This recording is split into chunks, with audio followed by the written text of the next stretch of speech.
18ನೇ ತಾರೀಕಿನಂದು ಉತ್ತರಿಸಬೇಕಾದಂಥ ಪ್ರಶ್ನೆ ಸಂಖ್ಯೆ 803 ಮಾನ್ಯ ಆರೋಗ್ಯ ಮತ್ತು ಕುಟುಂಬ ಕಲ್ಯಾಣ ಸಚಿವರ ಹತ್ರ ಕೇಳಿದ್ದೇನೆ. ಮಾನ್ಯ ಸಭಾಧ್ಯಕ್ಷರೇ, ಉತ್ತರವನ್ನು ಒದಗಿಸಲಾಗಿದೆ. ಮಾನ್ಯ ಸಭಾಧ್ಯಕ್ಷರೇ, ಈಗ ಏನು ಉತ್ತರ ಕೊಟ್ಟಿದ್ದಾರೆ ಸ್ಟ್ಯಾಟಿಸ್ಟಿಕಲಿ ಟೋಟಲ್ ತಪ್ಪಾಗಿದೆ. ಅದು 1,95,000 ಜನಸಂಖ್ಯೆ ಉಂಟಂತ ಹೇಳಿದ್ದಾರೆ. 2 ಸಮುದಾಯ ಆರೋಗ್ಯ ಕೇಂದ್ರ ಉಂಟಂತ ಹೇಳಿದ್ದಾರೆ. 1 ಸಮುದಾಯ ಆರೋಗ್ಯ ಕೇಂದ್ರ ಸಹ ಇಲ್ಲ. ಮಂಗಳೂರು ತಾಲೂಕಿಗೆ 3 ತಾಲೂಕಾಗಿ ಮಾರ್ಪಟ್ಟಿದೆ. ಉಳ್ಳಾಲ, ಮಂಗಳೂರು ಮತ್ತು ಮೂಡುಬಿದ್ರೆ. ಮಂಗಳೂರು ತಾಲೂಕಲ್ಲಿ ಈಗ 1,95,000 ಪಾಪ್ಯುಲೇಷನ್ ಇದೆ ಅಂತ ಅವರೇ ಕೊಟ್ಟಿದ್ದಾರೆ.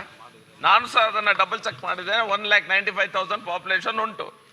ಆದ್ರೆ 1 ಸಮುದಾಯ ಕೇಂದ್ರ ಸಹ ಅದರಲ್ಲಿಲ್ಲ. ಮುಂದುವರೆದು 3ನೇ ಪ್ರಶ್ನೆಯನ್ನ ಕೇಳಿದ್ದೇನೆ, ಅದರ ರೆಫರೆನ್ಸ್ ಸಹ ಇಲ್ಲ, ಅದರ ಉತ್ತರ ಸಹ ಕೊಡಲಿಲ್ಲ. ಇದೀ ಪ್ರೋಸೆಸ್ ಏನಿದೆ, 1 ವರ್ಷದ ಹಿಂದೆ ಎಲ್ಲ ಪೇಪರ್ ವರ್ಕ್ ಆಗಿ DHO ಅವರು ಸಹ ತಮ್ಮ ವರದಿಯನ್ನು ಕೊಟ್ಟಿದ್ದಾರೆ.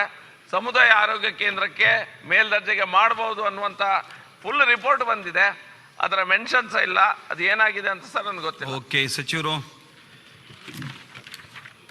ಮಾನ್ಯ ಸಭಾಧ್ಯಕ್ಷರೇ, ಇಂಡಿಯನ್ ಪಬ್ಲಿಕ್ ಹೆಲ್ತ್ ಸ್ಟ್ಯಾಂಡರ್ಡ್ಸ್ ಮಾರ್ಗಸೂಚಿ ಅನ್ವಯ ಸಮತಟ್ಟು ಪ್ರದೇಶದಲ್ಲಿ 1,20,000 ಜನಸಂಖ್ಯೆಗೆ ಒಂದು ಸಮುದಾಯದ ಚಿಕಿತ್ಸಾ ಕೇಂದ್ರವನ್ನು ನಾವು ಕೊಡ್ತೇವೆ. ಅದೇ ರೀತಿ ಗುಡ್ಡಗಾಡು ಪ್ರದೇಶಗಳಲ್ಲಿ 80,000 ಜನಸಂಖ್ಯೆಗೆ ಒಂದು ಸಮುದಾಯ ಆರೋಗ್ಯ ಕೇಂದ್ರನ ಸ್ಥಾಪನೆ ಮಾಡಲಿಕ್ಕೆ ಅವಕಾಶ ಇದೆ. 2021 ಪ್ರೊಜೆಕ್ಟೆಡ್ ಪಾಪ್ಯುಲೇಷನ್ನಲ್ಲಿ ಇವತ್ತು ಸೂರತ್ಕಲ್, ಮಂಗಳೂರು ನಗರ ಉತ್ತರ ಕ್ಷೇತ್ರಕ್ಕೆ ಸುಮಾರು 1,95,840 ಜನಸಂಖ್ಯೆ ಇದೆ ಅಂತ ಹೇಳಿದ್ದಾರೆ.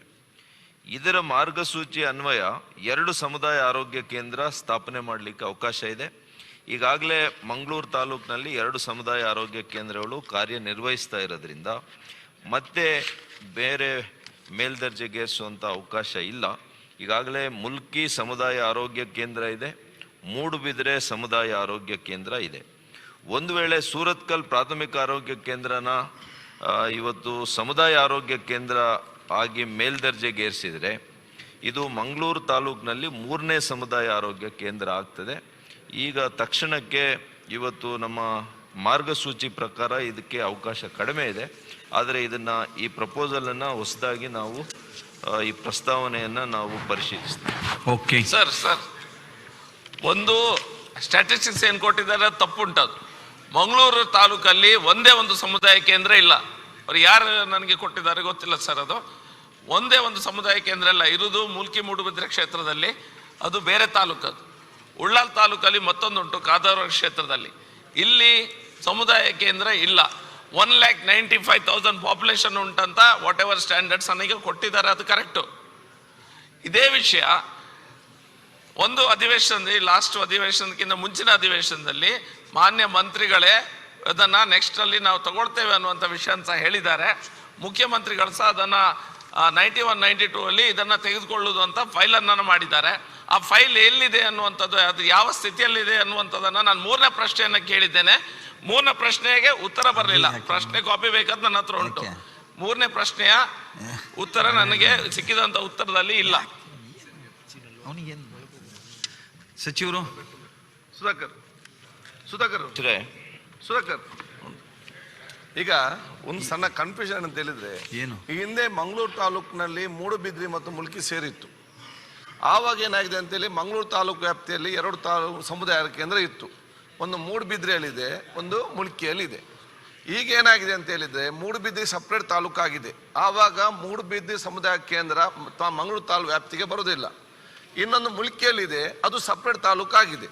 ಅಲ್ಲಿ ಆವು ಕೂಡ ಈಗಿರುವಂತ ಮುಲ್ಕಿಯಲ್ಲಿ ಇರುವಂತದ್ದು ಕೂಡ ಈಗ ಮಂಗಳೂರು ತಾಲೂಕು ವ್ಯಾಪ್ತಿಗೆ ಬರುವುದಿಲ್ಲ.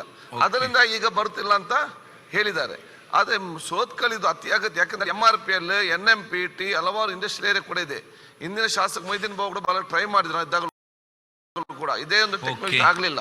ಮತ್ತೆ ಭರವಸೆಗೆ ಏನು ಕೇಳ್ತಾರೆ. ಸೊ ಈಗ ನಾವು ಸೋತ್ಕಲ್ ಇದು ಅದು ಅಪ್ಗ್ರೇಡ್ ಮಾಡಿದ್ರೆ ಬಹಳಷ್ಟು ನನಗೆ ಅದು ಖಂಡಿತವಾಗಿ ಪ್ರಯೋಜನ.